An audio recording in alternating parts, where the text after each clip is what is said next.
I want you all just to take a moment right now to think about something you're really passionate about. Think about how yesterday here in the United States, we celebrated Martin Luther King Day. And although a lot of emphasis sometimes is placed on his service, right? People start doing different types of service activities in their communities. One of the things that he was most well known for was obviously transforming the landscape, because he helped transform the people and how they related to themselves and to the community. So I want you to think about a cause that means something to you, something that you really want to see it happen, whether that's in your family, perhaps it's in your community, possibly in your state, your country. It might have something to do with children. Perhaps your cause is about the environment. Maybe your cause is about people reading more, or music. Maybe it's about science. Whatever that cause is, I want you to think about why it's so important to you. What is it about that particular issue, cause, event that really lights your fire? If you have something in mind, I want you to think about what resources do you have access to or connections that could really make a difference in your family or in your community? Where could you lead people if they want information? How can you guide them if they need your support? Just take a deep breath in, exhale, and I want you to take this moment to welcome you to Time to Come Alive. My name is Valerie Hope. I'm your host, and my job is to bring to you every week amazing conversations with people who I admire and I'm interested in, to share what they're passionate about. And today is no different. Today we actually have somebody that's super, super enthusiastic about her cause, and in just a moment she'll explain what that is. But I do want to say some things. Like a year and a half ago or so, I was very interested in finding a way to give back to my community. And it wasn't just give back. I purposely looked for an opportunity to find young people to whom I could give back to, because I'm an immigrant. I had to learn a lot of things because my parents weren't necessarily well connected. We were military brats as well. So we had to find ways to make things happen. And I love to give other young people the opportunity to learn some of the things that I learned. So my mentor, Patty Clapp, said, I know exactly the person you need to talk to. Her name is Dr. Janet Morrison Lane. Here's her phone number. Here's her email. Connect with her. And I called Dr. Janet, which I fondly call her that now. And we probably had one of the most fun I don't even know the content of our conversation much. I'm obviously trying to figure out what my fit was. But Janet, I just appreciated so much about your enthusiasm and your zest for the things that you do. And you're the director of the Eagle Scholars Program, which is a college prep program. We'll talk a little bit more about that in a moment. But you plugged me in such a way that I found myself completely drawn in by what you want to create in the world of these young people.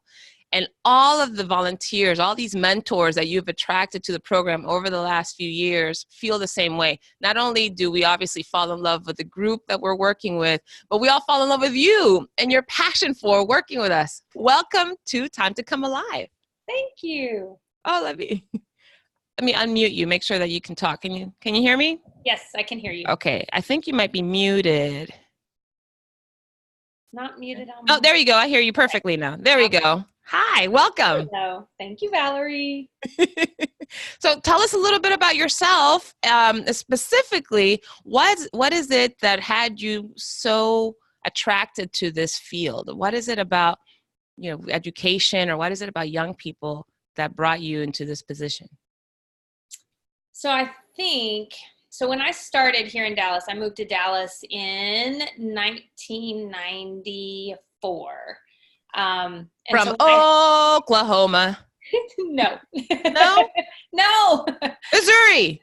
Well, I grew up in Missouri, And then after college, I went to Boston because I was trying to find myself and trying to figure out, life after college. What do you do?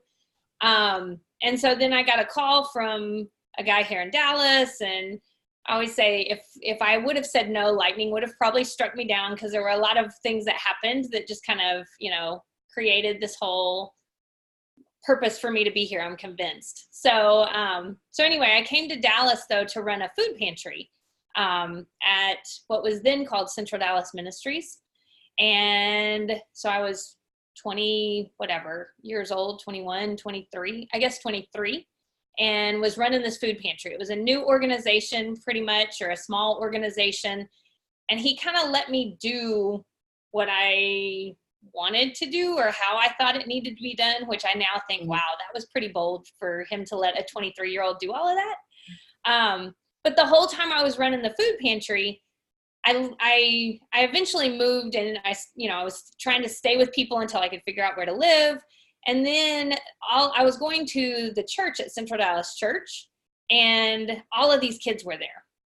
And so a lot of them, several of the families lived in an apartment complex not far from the church. And so I decided, I would always go over there and hang out, and just, hang out on the weekends and stuff with the kids. Which, by the way, I had never, at that point, I always played with dolls growing up, but I'd never really wanted to work with kids because I thought they were really high maintenance. And so I would go hang out with them, and and they were enjoyable. It was fun.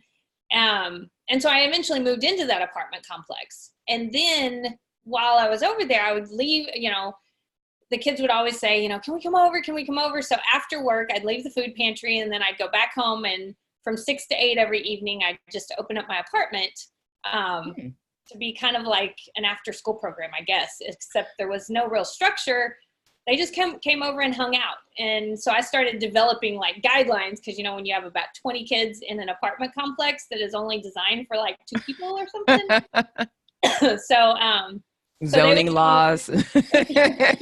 Well, my neighbors underneath were my bigger concern, because they really didn't like what they claimed were like buffaloes they said we all sounded like elephants and all of this stuff. And so, yeah, there were complaints to the apartment manager, things like that, but we survived. So then because all of these kids were coming over, my boss at the time, he had a friend who worked for Compaq Computers. And so he got me 2 computers to put in there. So it just kind of evolved. So when I had these computers, back then there were CDs, which I know that's an old thing nowadays, but we had CDs that were educational games. And with that, there was one that was, and yes, I'm not a big fan of Howie Mandel to this day because of this, but Howie Mandel had an educational CD, and it would shoot up like 3-letter words, and you were supposed to click the 3-letter words. And if you missed, whatever it would say, like top or cat or whatever, and if you didn't get it right, Howie Mandel would laugh at you like, oh, you're wrong, which this one kid, he was a 5th grader, and he was doing it, and he couldn't read the 3-letter words. And he would shoot, and Howie Mandel would laugh, and he'd get really angry, and he'd start yelling at the computer and say, shut up, and all of this stuff. And it bothered me, because I thought, first of all, Howie Mandel should not be laughing at kids, but why is this 5th grader, he can't read 3-letter words. And so I went to the school and talked to the assistant principal and said, this kid, I told her who he was. I said, he can't read, 3-letter words, and he's in 5th grade. And he wasn't like, mentally disabled or anything like that. And she said, oh, well, maybe he's reached his peak. And I thought, what? A 5th grader that is not, there was no like mental incapacity or anything like that, but how does a 5th grader reach his peak and he can't read 3-letter words? And so that really frustrated me. And so at that point, my degree, my undergrad is from Harding, and it's a social work degree. And so at that point, I was like, I need to figure out how to teach kids to read. And so that was what triggered me to go back to school. So I went to A&M Commerce. I met with a professor, and he was fantastic. He let me because I had no idea what it meant to get that degree or how to do that. And he had me circle a bunch of stuff, and he sat there for like 2 hours with me in his office, maybe more. And when I was done, he said, okay, you're going to get a doctorate in education. I was like, no. No, I'm here I just want to get a master's. I just need to learn how to teach kids to read. And he said, okay, but you're going to get a doctorate. And I said, no, you're not hearing me. I'm not here for that. And so we went round and round about this. And he said, okay, well, what we're going to do, he said, okay, fine. You'll get a master's, but we're going to put you in a doc cohort. So he put me in a doctoral program that was just starting up with all these doctoral students who had already completed their master's degree. Mm-hmm. And I felt very intimidated, very out of place at first because I was just there to learn and I didn't think I knew what I was doing. So, of course, 7 years later, I ended up with a doctorate from A&M Commerce. Darn! I know. He tricked you! It worked.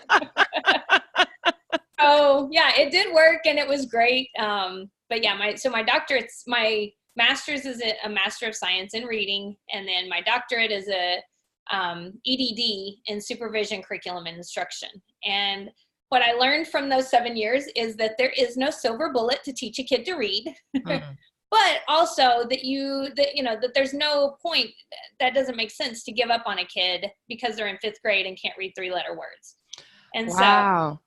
So that kind of is my journey to get into the education. And from there, I just kind of started after school programs and all of this stuff and moved out of the food pantry into that. First of all, it's fascinating that the journey doesn't always the destination in the journey that we're on doesn't always look like the one that we think we're, right? Or what we plan. What we plan, what we anticipate. So that was a perfect example of starting something and then ending up someplace else. But I want to go back to that moment where you have a 5th grader who Howie Mandel is laughing at. What was it that triggered you to, okay, I need to do something about this? I mean, you could have gone to the parents perhaps or told the 5th grader, hey, talk to your teacher. But what was it that had you be the one to go into the principal? I don't know. I don't know. It just, I think I saw other things. You know, at this point, we had a summer program that was going on as well. And I would see, I remember this little boy, he was 3 and his name was Mario and he only spoke Spanish. And when I would see him at our summer program and I would say, hola, because that was about the only word I knew in Spanish, his eyes would light up and he'd just start, ooh, all in Spanish. And I'm like, whoa, Mario, no entiendo. Those are 3 words. Yeah, I know. I knew my basics, but that was all I could go. And he just thought that was great that I knew something. And I think just watching kids, you know, I had, I don't know, an inherent knowledge that learning excites kids. If they're really learning, if they really know, and just even, and I see this today too, even if they act bored, you know, when they have knowledge, it's like something lights up. And I always used to say, I feel like I've been given the gift of being able to see the inside of kids' brains and those gears turn. And so when those gears start turning and you see that in their eyes and you see it light up, like, I know, you know, like I'm not as dumb as what people say I am, or, you know, and I think for this kid, if he would have, I think he just had so little expectations, you know, put on him, and he had a rough family, you know, all of this stuff. But I just believe that if people would have helped him along the way or done something, he wouldn't have been like, no, I don't need to read 3-letter words, you know? And so I just felt like it was a bigger systemic problem than just him. Like if he's, you know, and especially when the principal said that, then that really, you know, that just hit me at the core, just thinking, if these are the people that are educating our kids and they're believing this, and it's not, you know, I don't want to make that sound like it's all teachers or all principals. It's not. But if that's the way we feel, then what are we really giving our kids? Yeah. Wow. So it really sounds like it struck a chord with you, right? The low expectation, I mean, you're right. Someone saying that a fifth grader has hit his peak. I'm like, I'm not really sure what that means exactly. I don't know that I've hit my peak, and I'm way over the fifth grade. Yeah. I'm really curious. What was it though? What is it that you look for? And you mentioned that, when the kid learns, their eyes light up. What do you notice? Say more about this. I think so. So I think the other thing too, and maybe this, I don't know, maybe this connects for me in a sense that, I don't know, this may be not quite answering your question, but it kind of ties in for me. So I grew up loving school. I read, I did all this stuff. When I got to college, I took a policy class, a social work policy class. And our professor showed us a piece of Eyes on the Prize. I don't know. Have you ever seen Eyes on the Prize? So Maybe when I was very young. it's a PBS documentary, and it's like 8 hours long, I think. And it's just all black and white footage, the actual footage of the civil rights movement.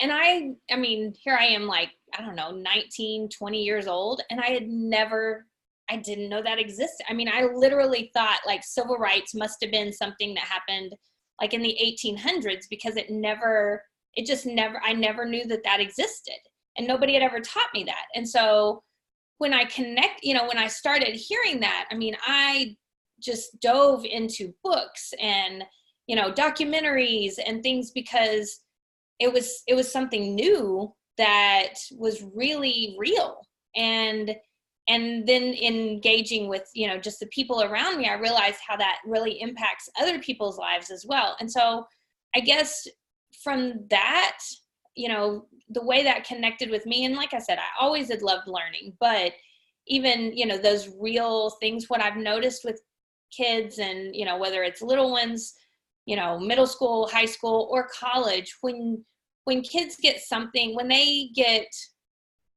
something that they connect with, and that's why, I love it's connect to joy, it's not always joy per se, it may be something but when somebody really speaks to their experience and speaks to something that's meaningful to them and purposeful for them, they do, it's a whole different ball game. And so I think watching that with kids and noticing, it's not always sitting in a classroom learning, what a textbook says about other people.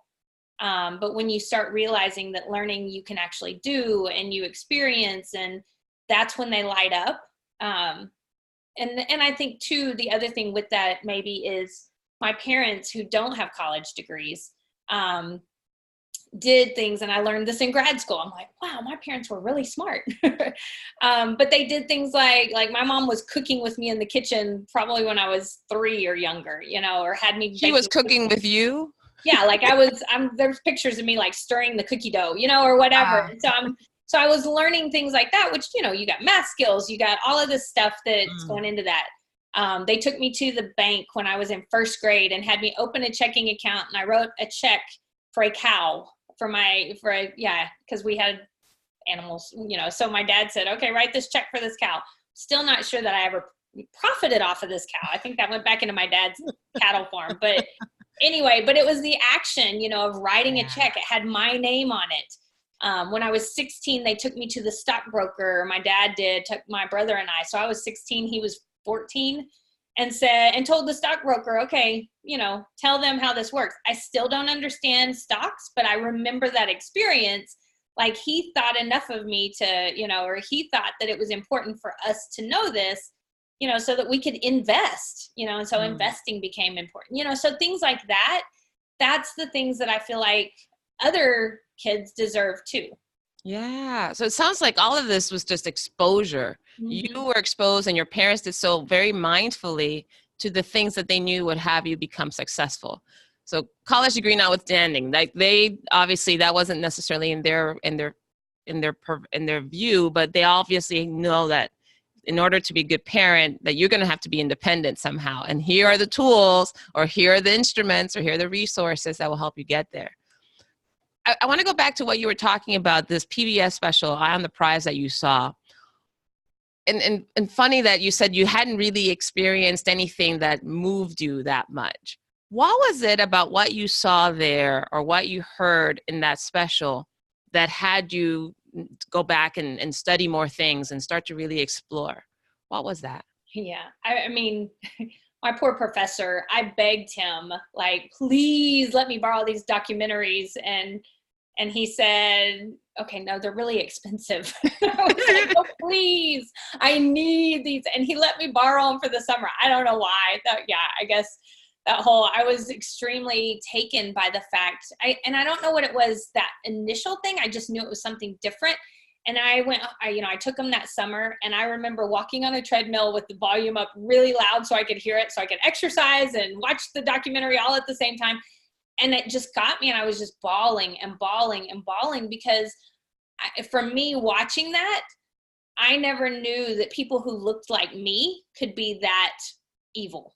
And it was really disturbing for me. And so just learning that, I mean, it sent me on a journey to learn about experiences that are hidden from us, as well as also wanting to know about experiences that, I mean, I searched for a long time trying to find other white people in the movement, which back then there weren't a lot written about that, which was also troublesome to me. I mean, I think now more so there's a little more about that nowadays, but I needed to know that there were some people out there that were doing good in the movement, or that were, participating in it as well, to counteract this evil that was going on. And so yeah, I think it was an eye-opening thing that I didn't know, and I don't know. I mean, I know I came from a, Beaver Cleaver type community, which I now, there's things with that too, a lot was hidden, it doesn't mean that it was Beaver Cleaver. It just means that a lot was kind of hidden in the background. And so those are the things that it just became exposed to me. And I think that was important for me to know the whole picture. What I think is interesting is that in the experience, right, everybody has a different experience. We all see life through different filters. And what it sounds like to me, at least in that point in time, in your community, in your family, that didn't enter the filter. Right? The plight of people of other races, or people of other classes, or people of in other parts of the world, whatever, right? Didn't necessarily enter the filter. That wasn't part of the educational journey that you were on, that the teachers felt wasn't perhaps important to highlight up to that point. Your parents, your community, right? Well, for those that are listening who are not familiar with what's in Eye of the Prize, like what was the scene, or what was the particular type of documentary that you were watching that had prompt you to actually start looking into that? You mentioned white people doing evil things. So can you give us some context for those that are not familiar with the content of those documentaries? Yeah, one of the ones that kind of stick out and is the Central High, the integration of Central High and Little Rock. The Little Rock Nine? The Little Rock Nine, correct. And it was, so, here are these 9 high school students, well, actually 8, because one got left behind. She missed the ride and had to walk in by herself. But the whole time, I mean, they were, people were lined up outside the school and spitting on, adults, spitting on these children and calling them the N-word and telling them that they would never have their kids sit beside, their child, and all of this stuff. And so, I mean, I just thought, this is, these are kids and these are adults that are acting this way. And then the other thing that kind of struck me was, they would do interviews. And so they interviewed like the African-American kids who were trying to integrate, and their reasoning and rationale for integrating, was so, I mean, it just made so much sense. Like, they wanted an education, and it was the way that they said it. I mean, it made so much sense. And then they would go over to like the white high school students and say, why do you not want them? And it was, I mean, the reason and the rationale was so, I don't know, immature. It was, I don't know, I can't even describe, but it was just very, there was no reason except It was based on fear. They're just ugly, you know, they don't look like me. I mean, it wasn't even, they didn't even say that stuff. It was just stupid rationale. It didn't make sense. And I thought, okay, you've got this, you know, this group of people, these students who are, I mean, who really have this desire for education, and these guys that have no reason whatsoever except they don't want them to have an education. I mean, that didn't, so yeah, it was things like that, but it was also the way they responded. And then I was reading, you know, I've since read like Ruby Bridges, and, you know, she integrated as a 6-year-old, integrated a school, and same thing, you know, people to a 6-year-old, you know, like these white adults are like spitting on her and yelling at her. And she was so composed to just, you know, walk to that school and just pray the whole time going in and endure. And I thought, how did people, you know, how do they do that? Like, I would not, you know, and then there's the whole conversation about, you know, I have no ill feelings toward them. And I'm thinking, how? Why would you not just hate me and hate everybody else for the rest of your life, you know, because of what has happened? So it was just an exploration to kind of, I don't know that I've still understand it or figured it out, but it's a constant exploration to how in the world is this group of people that good to kind of counter that. And it also sounds like, from what you've shared so far about your passion for education, and especially young people having access to it and not having a ceiling put on them or not having a limitation put on them, I could also see that thread in what you just shared, that these were students just wanting to learn and wanting to learn from the best resource they could possibly have access to. And the rationale for those who were trying to prevent it, as you know, perhaps all the ignorance and the fear was really clouding the judgment of the times. And I'm sure people could go back and talk about all the things that were really happening, but it's so evident, at least from what you're sharing so far, that the search for education should not be stymied or limited by anybody. Like, move all the forces and make this available.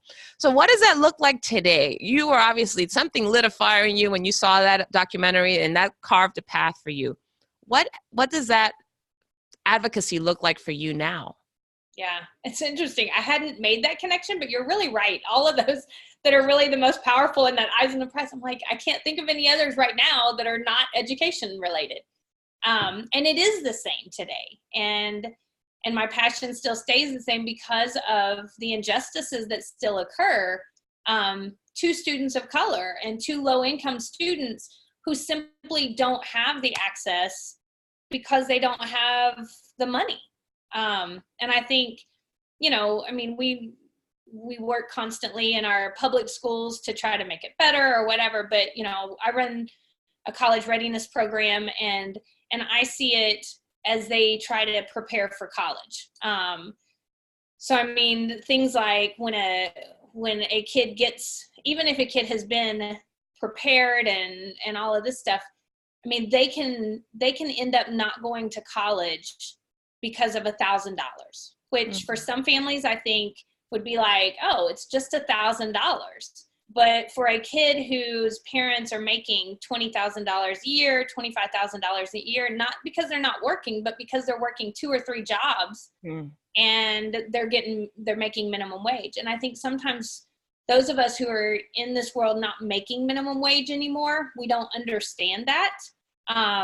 And so in you know, the system's been set up way before. So for a kid way back in the civil rights era, you know, who wasn't given a proper education, who was denied that, not given it, but denied it, that cycle, you know, I mean, that impacts, there's a ripple effect of that. And so now, you know, you've got a kid trying to succeed. They, you know, maybe they live in a low-income neighborhood, which then usually, you know, their schools aren't as good as, you know, in some other neighborhoods, or don't have the amount of resources or things like that. And then they go off to college and they didn't know to write scholarships or didn't know where to go to look for scholarships. And now you've got, $1,000 difference that can impact whether or not they're able to stay in school. And some of that too, I tell our scholars all the time that the most scholarships you'll ever receive is your senior year in high school. I don't know why we set it up like that, because just because you get a bunch of money for your freshman year doesn't mean, if it doesn't continue. And a lot of the scholarships don't. They're one-time scholarships. So you get $1,000 and it's for your freshman year, but you don't continue to get that. Mm-hmm. So you don't get, what happens after your freshman year? You still have to pay for college, and your parents haven't all of a sudden come across a windfall to help you through. So those things, those become barriers that, and I know kids who have dropped out because of certain barriers that were of no fault of their own, except they didn't know, or they didn't, they weren't able, their parents weren't able to kind of recover that. And so now they're stuck out until they either repay the school or something, and they can't continue. And I think it's not that they're not smart, they just didn't have money. The access. And Janet, what is it about a college education that really riles you up? Because it's not just, obviously the thread, right? The thread started with elementary, the 5-year-old of the fifth grader who can't read 3-letter words. But now you're talking about the access to higher education. What is it about college in particular that has you so passionate? So one of the things that I know trade schools are a big deal these days. Everybody, I see there's newspaper articles, there's different things saying, that say, oh, if people can get a trade and they can make a lot of money. And so that's where we need to start sending our kids. But what and people have told our scholars that, like, oh, you don't have to, it's okay. If you don't go to college, it's okay. Just get, coding. You can do that online, and that'll be, that'll be a great field for you, and all of this. And what I'm trying to teach our scholars is, okay, when somebody tells you that, ask them if they have a college degree. And 95% of the time, those people who are managing other people kind of get taken aback and say, well, yeah, I do.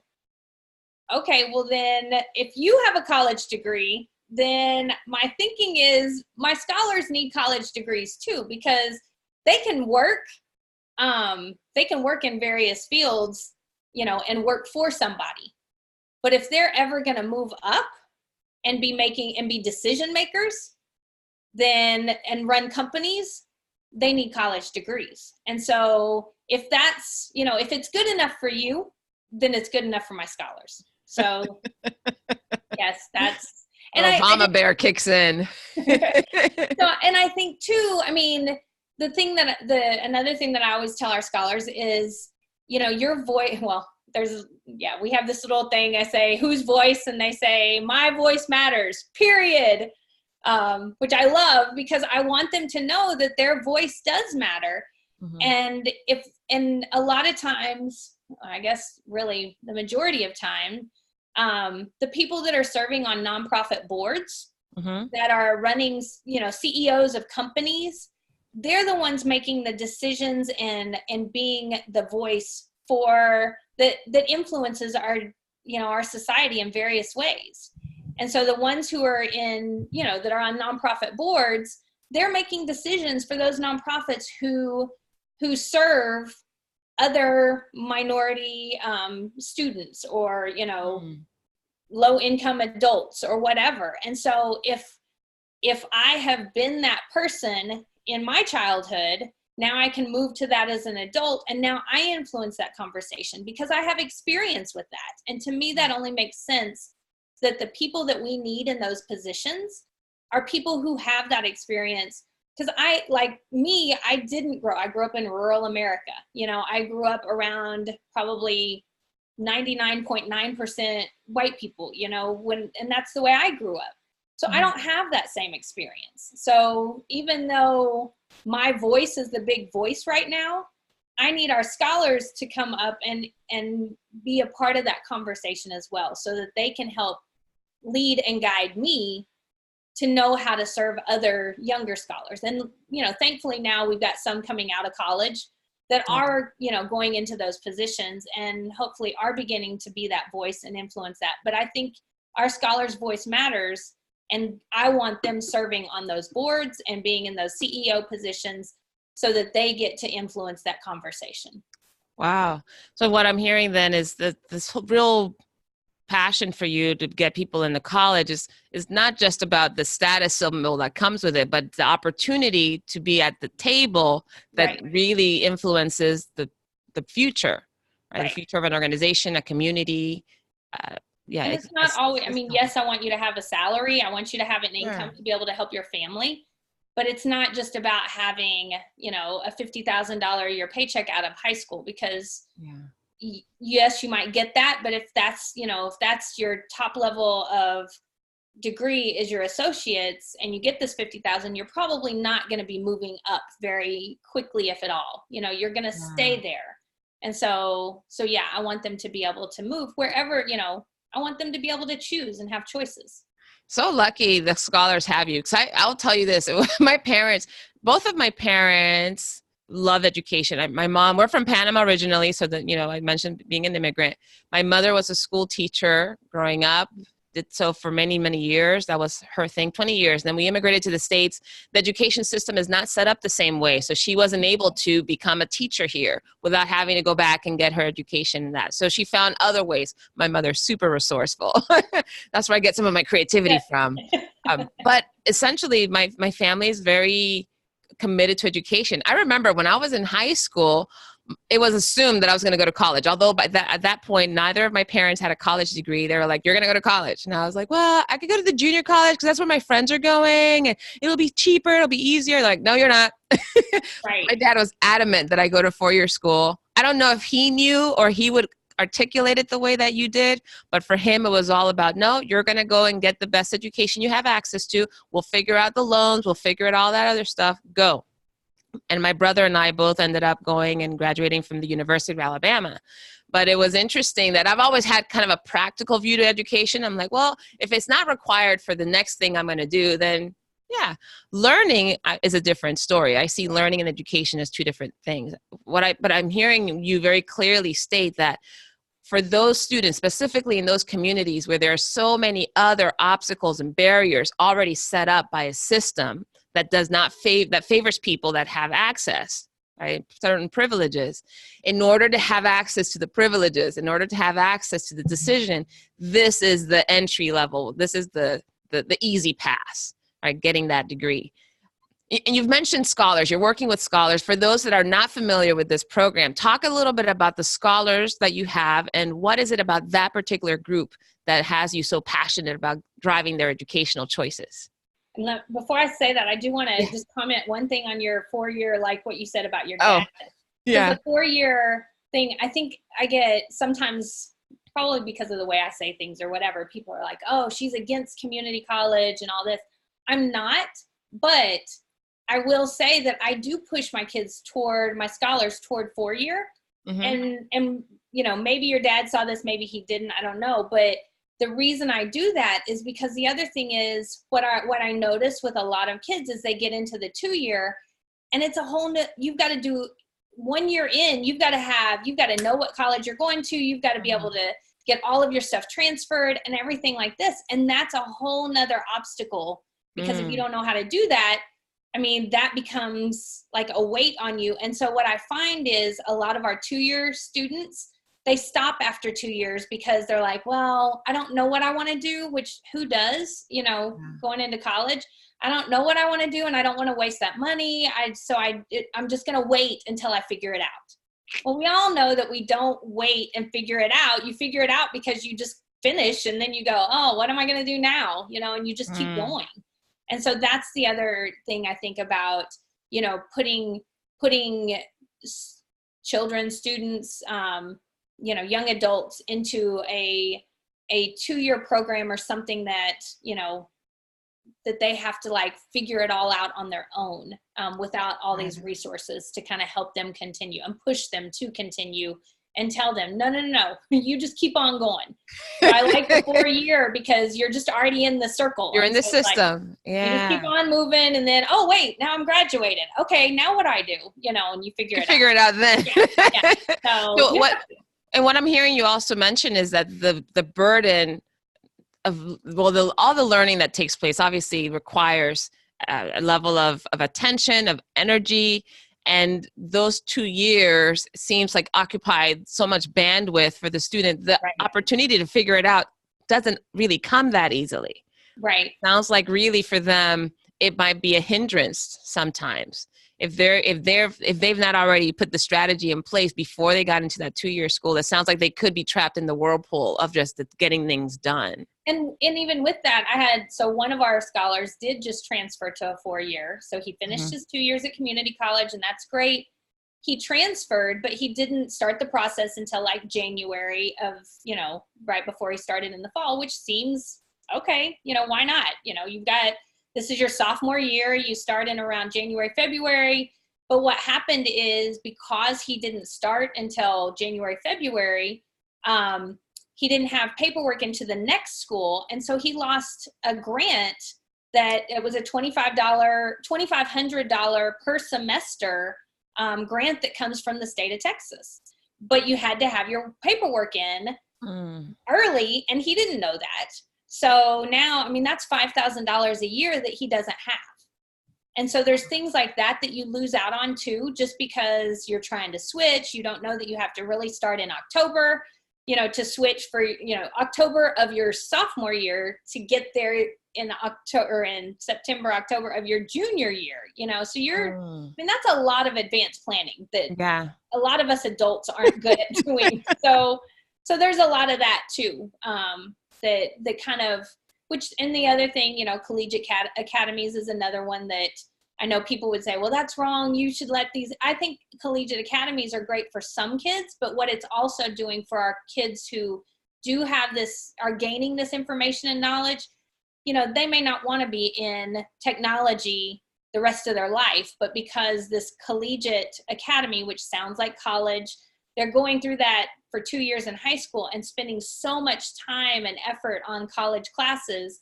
And then they have to be launched into college as a junior. And again, what freshman do you know was ready to decide what their future is going to be like day one? And so then they get I wasn't even that. I know. And so then they get in there and they're like, what? I don't know what I don't think I want to do this or whatever, but they're scared to say no, because now, they've got to figure out this pathway, and they've already got their basics done. And so now, so those are some of the obstacles that I see for them. So there's obviously a lot of ins and outs in the system. So I want to shift gears a little bit. So let's talk about that. You have somebody that may be listening to this, right, that has a student or child that is now on that track, or perhaps somebody that's listening that's figuring out for themselves, what should I be doing?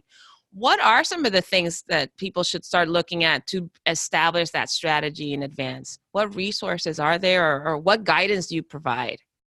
So I know that this is probably more for, teachers, counselors, individuals that are really kind of set on helping a larger group, but parents could actually access it too. There's a thing called Texas OnCourse that the state of Texas, they've decided to offer. I think it was a couple years ago now.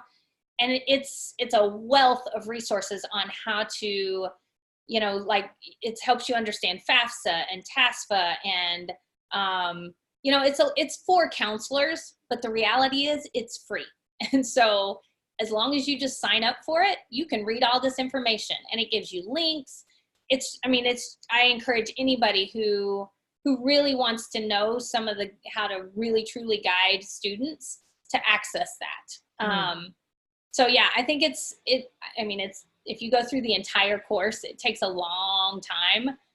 But I've learned that I constantly have to do that. When people say, getting kids to college isn't rocket science. Yes, it is. It is rocket science. It takes a lot of effort to try to figure it out and make sure that they're getting all the stuff that they deserve and the finances and everything. But Texas OnCourse is a really good resource. There's some other ones that go through, like, I think NACAC, which is the national, I can't think of what this letters stand for right now, but there's TACAC, which is Texas, and NACAC, which is national, and it's for counselors, college access counselors or something like that. Mm-hmm. And so it's more of a professional organization. But I would encourage that if, for counselors and for even teachers who are really interested in helping their students, because they have a similar thing for Texas OnCourse. It costs. So I would go for the free. But if it's national, go for NACACs. So some of those things, there was another resource that I found at one of the NACAC conferences, and I think it's called TG Explore, but it gave like resources for hands-on activities to help students in the classroom kind of prepare for college. And then there's Gear Up, GEAR, Gear Up, that has, it's also got resources on websites. So yeah, if people are just trying to help groups of students, they can reference all of that stuff and find some really good resources. I'll make sure to put those on the show notes along with websites. So those of you who may have missed all the acronyms, don't worry, I'll make sure to capture those for you. And so, okay, so that's like the counselor, the teacher body, right? Those adults, well-intended adults that want to support their students. What about like parents? You mentioned especially the community that you serve, are parents who likely may not have their college education either, may not even know where to begin. What about those parents? What should they look for? Yeah, it's hard too, because, and you ask, who our scholars are. A lot of our parents, so we have over 30 languages spoken in our program, which is really challenging because in Texas, we focus on Spanish and English. And so the parents a lot of times just trust us to do that. The ones that can speak English or can, that maybe have more time because of their jobs aren't as time consuming. It's looking at the resources that are sent. Sometimes the things it's just a lot of reading and stuff, to get into colleges, to get into magnet schools. I know that if your child qualifies, that they send out papers, but I think a lot of times parents are like, well, what does that mean? I don't know what this magnet school program means and what that means for my child. And so I think, again, just like that guy that, in Kung Fu told me, hey, get out there and do this, would be parents just seizing an opportunity, just checking into it, asking the questions. I think that's the other thing that I would encourage parents to do is don't let other people make you feel like you don't know what you're talking about, because you know what you want for your child. That your child, that you want the best and you want them to have the highest education possible.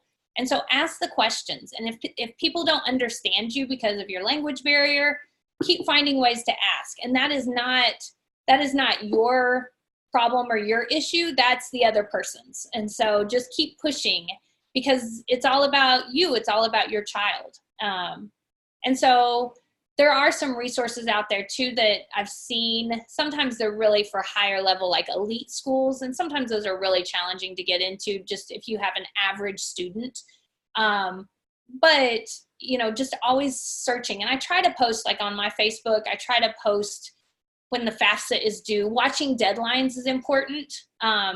If parents could really help us help their children, because we all know teenagers aren't exactly always good at meeting deadlines or staying on top of, whatever. So if parents could really help them stay on top of that, deadlines can impact how much financial aid you get, which really can be the difference in you going to college or not.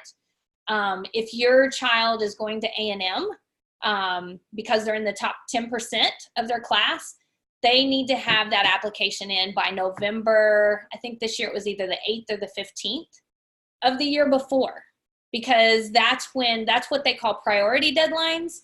And those priority deadlines, you think, oh, well, I don't need to be priority. The priority deadlines mean that that's when they dole out all their scholarships. So if you are a low income family that could get, whatever, from the school, that's where it is. So now you've applied in March, you just missed out on any financial aid that you could have, got. So I say, you know, so summer A&M is in November. There are some that are, I think there might even be one in October, but the other ones, a lot of the other ones are like January 15th at the last day. January 15th is a drop dead. Mm-hmm. Even though you can still sign up for college in May and go, but you've got to watch for things like, if you're going to any one of those UNT or A&M or some of those tier 2 schools or tier 1 schools, your housing has to be paid for. So save up $400 so that you can put down that housing deposit in the spring, because if you don't have housing, now you can't go to college just because you didn't realize you had to sign up for housing. So parents can really stay on top of those things and help their students with that. You heard it here from the encyclopedia of Janet Morrison Lane. It's like, oh my gosh, Janet, that's a lot of information. So much. I'm telling you, but I'm really impressed that your brain has the capacity to know all of it. So for those of you who haven't picked up on this, Janet is in Texas and obviously has talked quite a bit about the education system in Texas. But I'm wondering, are there national resources? You mentioned NACAC, for example, for those that are interested that are in counseling that are counselors. But are there resources or information or strategies that those that may be out of state or maybe even in other countries looking to have their children study here? What's for them? Yeah, and NACAC does do international as well. Okay. So that's a really good baseline resource, just because it kind of encompasses all that I may not have the knowledge of. I know that there's different scholarships that I see. Like there's a Ron Brown scholarship that's for high-level African-American students. And I think it's I think it's the Ron Brown one that also has a kind of a college readiness component connected to it. That's not, you don't have to get the scholarship to get that, I don't think. But there are a couple out there. Again, they're really geared more toward elite colleges. But if you're at that level and you're low income, you need that resource, and they help kind of guide students into how to write those essays and stuff, because there's a lot of work that goes into those Ivy League schools. Questbridge is another one that is a scholarship, but if you get it, it places you with a number of, and these are all private schools, which, you know, can be kind of a barrier. But if you qualify and get that, you can now go for free for your whole 4 years. Of course, the Gates scholarship, which is really hard to get, but it also pays for everything. And I always think, for students that are really ambitious and can really you've got to put the effort into it though. And that's the thing a lot of students don't realize. And I have to tell our scholars, look, you know, somebody out there is putting forth the effort. So if you're not, don't waste your time, you know, because these are really, you're competing nationally. But we have had at Conrad, our high school, our local high school, we have had people get the Gates scholarship. And so their whole 4 years, one of them pays for 4 years, or maybe it was I don't know if it's a current one or it was the older version, but it paid for like all the way through your doctorate. Oh, wow. If you kept going. Okay. First of all, like I said, I'm really impressed by your grasp of all of the intricacies of getting access to the information and the resources. You mentioned when we were talking before we started the show about having read somewhere like a top 10 list, I think you said, of different schools. Remember you mentioned something like that, what was it that you called it? Oh, I can't remember exactly, but you mentioned that you read, you know, when you read articles, when you see that people are ranking certain schools or this is where you go. I'm curious what the Dr. Janet ranking is. When you tell students, what do you go for? What to look for in choosing a school that fits their needs, that fits their financial ability, all that stuff. What do you tell them? What's the criteria? And that's hard because finances limit a lot. And so our scholars really do have to choose based on what they can afford. So they can't just go out of state to some school just because they want. And that is unfortunate, but it's about fit. And so, you know, when we travel around, Texas is big, thank goodness. So it gives us a lot of options on schools that are within our boundaries, but yet still can feel like you're very far away. But for instance, one of our scholars one year, he was in the top 10%. So he was dead set on going to UT. And University of Texas. University of Texas, yes. So that, I mean, because that's the golden, whatever, you're trying to get the brass ring. Yeah. So we did a trip, and the minute we drove onto the campus, I mean, it's huge. And the minute we got there, he was like, no, I'm not going here. And he said, it's too big. I don't like this. And on that same stop, we went to UTSA, which is the University of Texas in San Antonio, which is much smaller, it has a more homey feel in a sense. And for him, he was Hispanic, and he looked around and he said, I really like this school because it had a lot of people who looked like him, and he felt more comfortable there. Now, ultimately, he ended up going to A&M. And he finished with an architecture degree, and actually, interestingly enough, now works in Dallas for the same architecture firm that his mom used to clean. He used to help his mom clean their offices. So it's really, for him, that's a really cool, opportunity. But yeah, I mean, sometimes the fit, it depends on who you are. If how comfortable you are with being around people who don't look like you. And a lot of our scholars just students over the years, I've had kids call and say, this bus driver was racist and said, blah, blah, blah. How do I deal with this?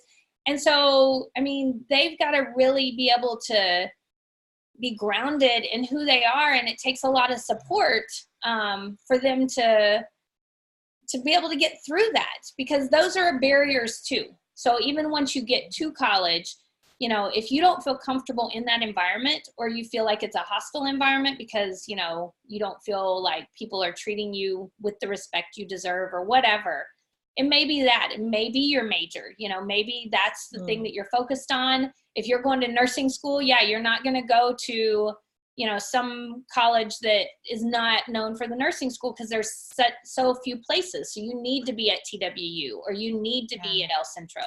You need to be getting that stuff. So yeah, fit is really individual. But it's also, and for me, that's why I also push the 4-year if they can. If they can't, okay.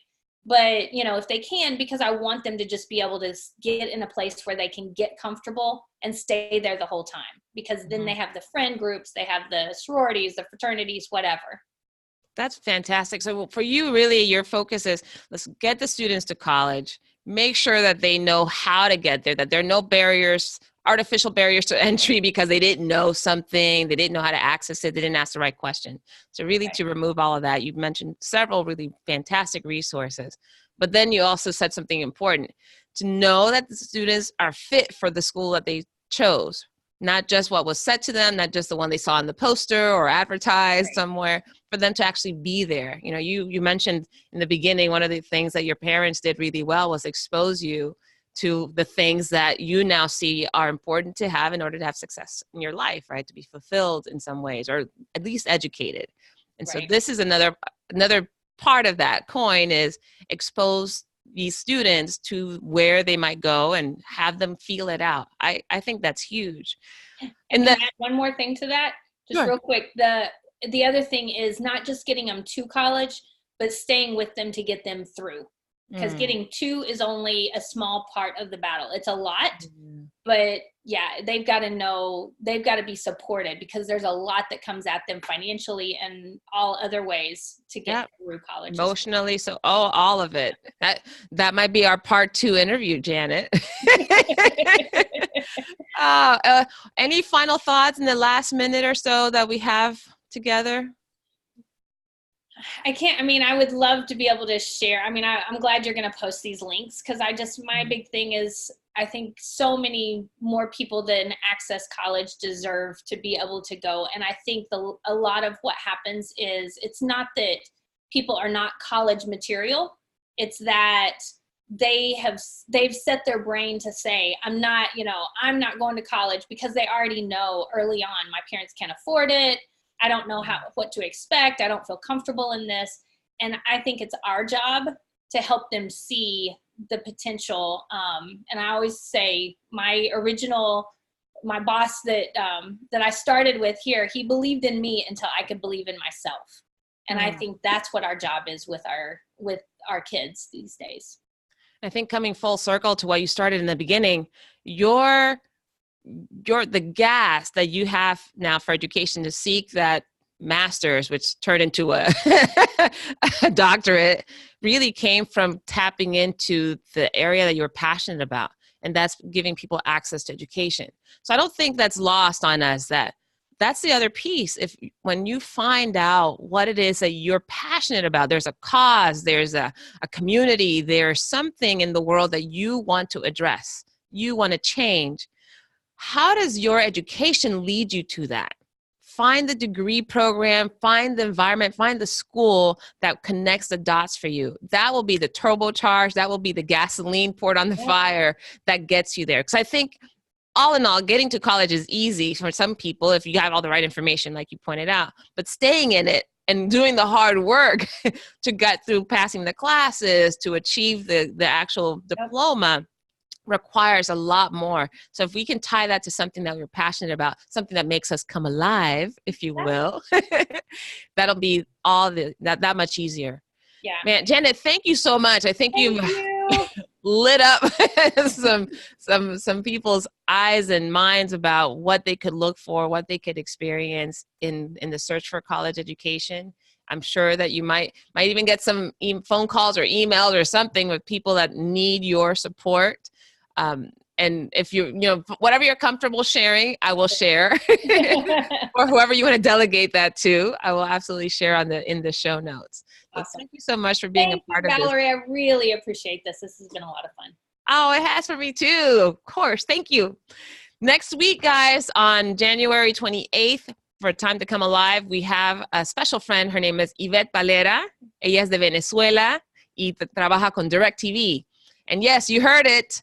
Vamos a hacer la entrevista en español. We're going to do this particular show in Spanish. That's one of the things I committed to myself starting out this new year, that I would expand Time to Come Alive to include some Spanish episodes as well. And so those of you who are interested in learning more about communication, Yvette is going to be talking exactly about that. She's passionate about it. She's passionate about nonverbal communication specifically, is something that she studies quite a bit. So we'll talk more about what that looks like. Todo en español. And continuing with that theme, the next day, January 29th, I actually also have the privilege of speaking to a good friend of mine from my days at Hyatt. His name is Christoph Lorvo. He's the area vice president for Hyatt in Mexico. And he'll be coming to talk also in español about personal and professional transitions. He recently moved from Sao Paulo, Brazil, to Mexico City to take over this particular group of hotels. And we'll talk about his journey and what other professionals need to look out for in making that a successful transition. So thank you so much, everyone, for joining us for this program. Again, Janet, thank you for all the information that you shared and your passion for getting students to where they need to be, to blow off the limitations that the society that they live in, or perhaps the community they belong to, their family of origin, sometimes inadvertently puts on them. So thank you so much for being an advocate for everybody that's in your circle. Thanks. And thanks for being a part of it. Absolutely. I love being a mentor. I learned so much. All right, everyone. We'll see you next week. Hasta luego. Thank you.